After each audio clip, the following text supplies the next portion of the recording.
ఆయన ఓ తలపండిన నేతగా పేరు పొందారు. విద్యావంతుడుగా నీతిమంతమైన రాజకీయాలు చేస్తారనే పేరు ఉండేది.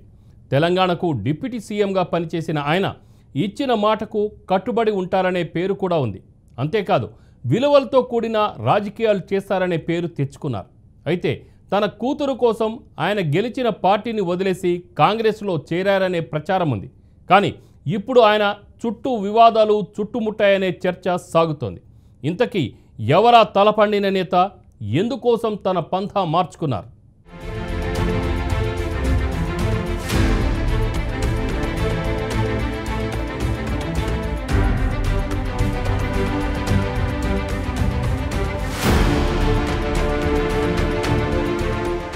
జనగామ జిల్లాలోని 3 శాసనసభ నియోజకవర్గాలలో స్టేషన్ ఘన్పూర్ నియోజకవర్గం ఒకటి.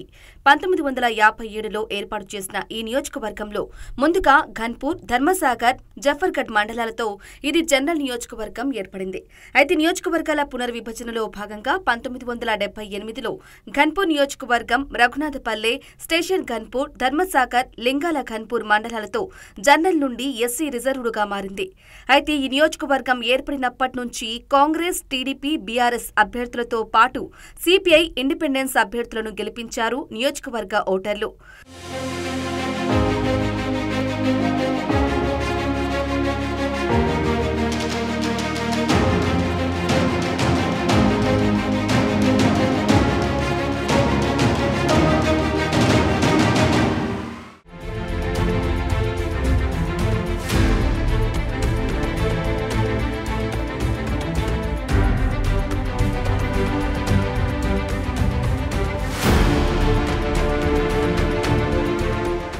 ఇక స్టేషన్ ఘన్పూర్ నుండి ప్రస్తుతం సీనియర్ రాజకీయవేత్తగా, తలపండిన నేతగా గుర్తింపు పొందిన కడియం శ్రీహరి ఎమ్మెల్యేగా ఉన్నారు. ప్రభుత్వ లెక్చరర్గా పనిచేసిన ఆయన తన ఉద్యోగానికి రాజీనామా చేసి రాజకీయాల్లోకి వచ్చారు. ఎన్టీఆర్ పిలుపు మేరకు తెలుగుదేశం పార్టీలో చేరి రాజకీయాల్లోకి ప్రవేశించారు. ఈ క్రమంలో 1994, 1999లో టీడీపీ నుండి ఎమ్మెల్యేగా విజయం సాధించి ఎన్టీఆర్, చంద్రబాబు కేబినెట్లలో మంత్రిగా పనిచేశారు. తెలంగాణ ఏర్పాటు తరువాత టీఆర్ఎస్ చేరిన ఆయన వరంగల్ నియోజకవర్గం ఎంపీగా పోటీ చేసి గెలుపొందారు. 2015లో ఎంపీ పదవికి రాజీనామా చేయించిన కేసీఆర్ కడియం శ్రీహరిని ఎమ్మెల్యే కోటాలో ఎమ్మెల్సీగా ఎన్నుకొని తెలంగాణ డిప్యూటీ సీఎంగా నియమించారు. 2021లో మరోసారి శాసనమండలి ఎన్నికల్లో ఎమ్మెల్యే కోటాలో టీఆర్ఎస్ ఎమ్మెల్సీ అభ్యర్థిగా ఎన్నికయ్యారు కడియం శ్రీహరి. ఇక 2023లో జరిగిన ఎన్నికల్లో స్టేషన్ ఘన్పూర్ నుండి బీఆర్ఎస్ పార్టీ తరపున ఎమ్మెల్యేగా గెలుపొందిన ఆయన అనంతరం జరిగిన రాజకీయ పరిణామాల నేపథ్యంలో కడియం కాంగ్రెస్లో చేరారు.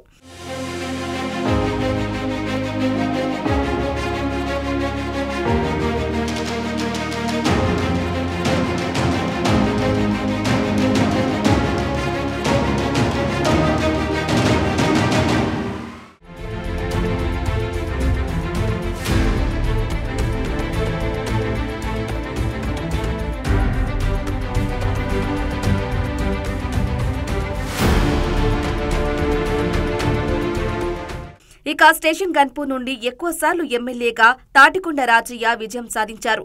2012లో జరిగిన ఉప ఎన్నికతో కలిపి 2009, 2014, 2018లో మొత్తం 4 సార్లు రాజయ్య ఎమ్మెల్యేగా గెలుపొందారు. ఈ క్రమంలో కేసీఆర్ మంత్రివర్గంలో ఉప ముఖ్యమంత్రిగా పనిచేశారు. అయితే పలు వివాదాల నేపథ్యంలో ఆయన తన పదవికి రాజీనామా చేశారు. మరోవైపు డాక్టర్ జి. విజయరామారావు కూడా టీడీపీ నుండి ఒకసారి ఎమ్మెల్యేగా ప్రాతినిధ్యం వహించారు.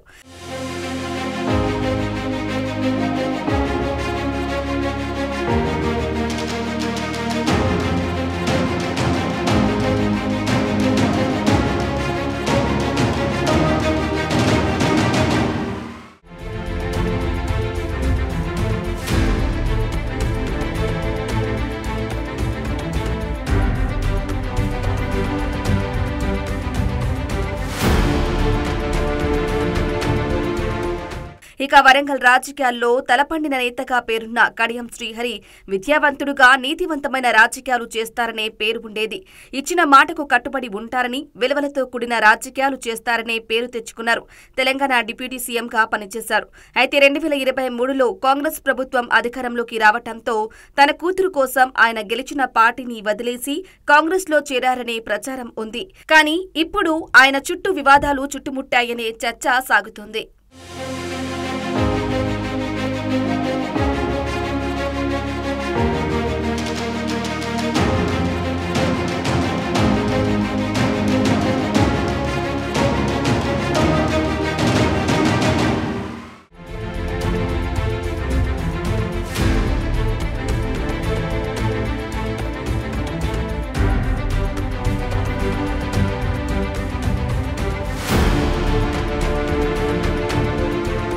విలువలతో కూడిన రాజకీయాలు చేస్తారని పేరు తెచ్చుకున్న కడియం శ్రీహరి అధికారం కోసం నమ్ముకున్న విలువలు తాకట్టు పెట్టారా?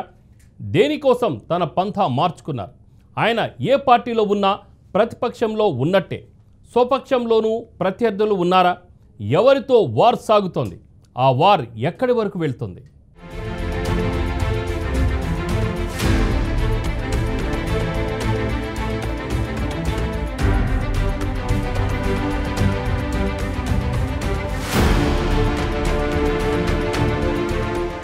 కడియం శ్రీహరి వివిధ పార్టీలలో ఎన్నో పదవులను అలంకరించారు. విలువలతో కూడిన రాజకీయాలు చేస్తారని పేరు తెచ్చుకున్నారు.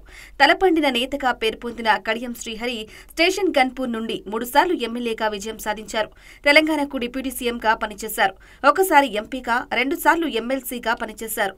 టీడీపీలో ఉన్నప్పుడు పొలిట్ బ్యూరో సభ్యుడిగా పనిచేశారు. నీతివంతమైన రాజకీయాలు చేస్తారని పేరు ఉంది. మరి అలాంటిది ఒక్కసారిగా ఆయన తన పందా మార్చుకున్నారనే విమర్శలు వెల్లువెత్తుతున్నాయి. తన కూతురి రాజకీయ భవిష్యత్తు కోసం రాజకీయ విలువలకు తిలోదకాలు ఇస్తున్నారనే ఆరోపణలు గుప్పుమంటున్నాయి. అంతేకాదు ఆయన చుట్టూ పలు వివాదాలు చుట్టుముడుతున్నాయి.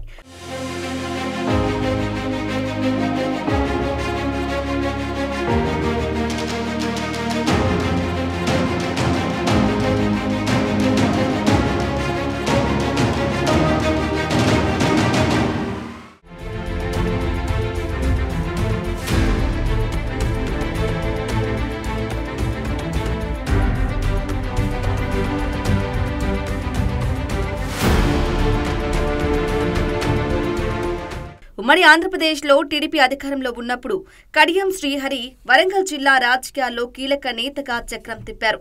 తెలంగాణ ఏర్పాటు తర్వాత బీఆర్ఎస్ అధికారంలోకి వచ్చాక ఉప ముఖ్యమంత్రిగా కీలక బాధ్యతలు నిర్వహించారు. 2023 అసెంబ్లీ ఎన్నికల్లో సిట్టింగ్ ఎమ్మెల్యే తాటికొండ రాజయ్యను కాదని కడియం శ్రీహరికి బీఆర్ఎస్ టికెట్ ఇచ్చింది. ఆ పార్టీ నుంచి వరంగల్ ఉమ్మడి జిల్లాలో గెలిచిన 2 స్థానాల్లో శ్రీహరి ఒకరు. దీంతో బీఆర్ఎస్ పార్టీ ఆయనకు అధిక ప్రాధాన్యతను ఇచ్చింది. తన కూతురు కడియం కావ్యకి కూడా వరంగల్ ఎంపీ టికెట్ ఇచ్చింది. అయినా ఆ ఆఫర్ను కాదని కూతురు గెలుపు కోసం బీఆర్ఎస్ పార్టీని వీడి కాంగ్రెస్లో చేరారు. కడియం శ్రీహరి, ఆయన కూతురు ఇద్దరూ పార్టీ మారిన విధానంపై బీఆర్ఎస్ పార్టీ నేతలు దుమ్మెత్తిపోశారు.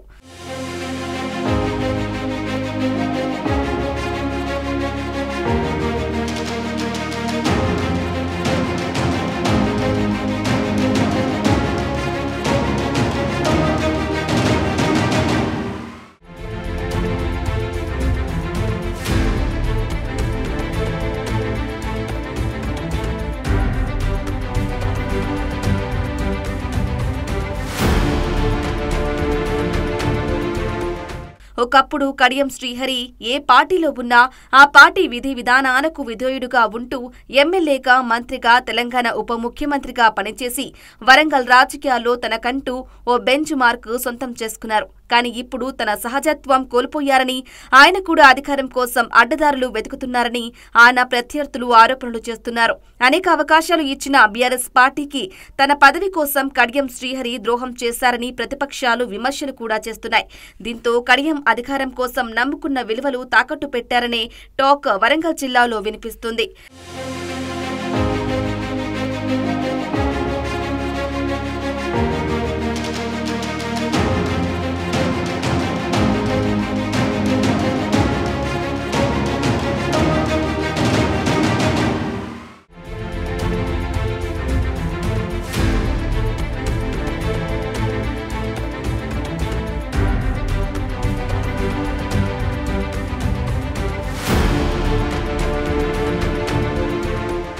మరోవైపు కడియం శ్రీహరి ఏ పార్టీలోకి వెళ్లినా తనకు ప్రతిపక్షంతో పాటు స్వపక్షంలోనూ ప్రత్యర్థులు ఉంటున్నారు.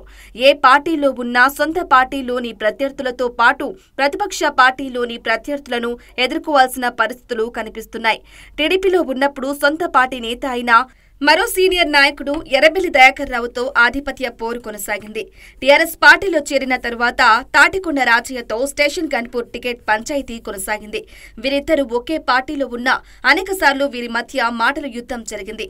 ప్రస్తుతం కాంగ్రెస్ పార్టీలోనూ సింగపురం ఇందిరాతో గ్రూప్ తగాదాలు తీవ్ర స్థాయిలో ఎదుర్కోవాల్సి వస్తుంది. ఇందిరమ్మ కమిటీల నియామకం ఎమ్మెల్యే కడియం శ్రీహరి, సింగపురం ఇందిరా వర్గీయుల మధ్య వివాదానికి దారితీసింది. పార్టీలో మొదటి నుంచి పనిచేసిన వారికి కాకుండా కడియం ఆయన స్నేహితులకే కమిటీలో ప్రాధాన్యం ఇచ్చారని పాత కాంగ్రెస్ నాయకులు, కార్యకర్తలు రోడ్డెక్కి కడియం శ్రీహరికి వ్యతిరేకంగా ఆందోళన చేశారు. కష్టకాలంలో పార్టీని అంటిపెట్టుకుని పనిచేసిన వారిని పక్కన పెడుతున్నారని ఇందిరావర్గం కడియంపై కస్సుబుస్సుమంటున్నారట. అంతేకాదు ఏకంగా ఈ గొడవ గాంధీభవన్ వరకు వెళ్లింది. కాంగ్రెస్ నాయకులు, కార్యకర్తలు గాంధీభవన్ ముందు నిరసన వ్యక్తం చేసి కడియంపై విమర్శలు గుప్పించారు. ఇదిలా ఉంటే తెలంగాణ రాష్ట్రానికి ఉప ముఖ్యమంత్రులుగా పనిచేసిన బీఆర్ఎస్ నేత డాక్టర్ తాటికొండ రాజయ్య, కడియం శ్రీహరిల మధ్య పచ్చగడ్డి వేస్తే భగ్గుమంటుంది. వీరిద్దరూ గతంలో ఒకే పార్టీలో ఉండేవారు. ప్రస్తుతం వేర్వేరు పార్టీలో కొనసాగుతున్నారు. అయితే వీరు ఒకే పార్టీలో ఉన్నా, ప్రత్యర్థి పార్టీలో ఉన్నా వీరి మధ్య మాటల యుద్ధం మాత్రం కొనసాగుతూనే ఉంటుంది. ఈ క్రమంలో ఎమ్మెల్యే పార్టీ ఫిరాయింపుల వివాదం కోర్టులో ఉన్న నేపథ్యంలో స్టేషన్ గన్పూర్ నియోజకవర్గంలో ఉప ఎన్నిక వస్తుందనే ఊహాగానాలు ఊపందుకున్నాయి. దీంతో వీరి మధ్య మాటల యుద్ధం తారాస్థాయికి చేరుకుంది. ఒకరిపై మరొకరు వ్యక్తిగతంగా దూషించుకోవటంతో పాటు అవినీతి ఆరోపణలు చేసుకుంటున్నారు. నిత్యం సవాళ్లు, ప్రతి సవాళ్లతో వరంగల్ రాజకీయాల్లో హీటు పుట్టిస్తున్నారు. ఇటీవలే వారి స్థాయిని మరచి వ్యక్తిగత దూషణలకు సైతం దిగుతూ వరంగల్ జిల్లాలో హాట్ టాపిక్ గా మారారు.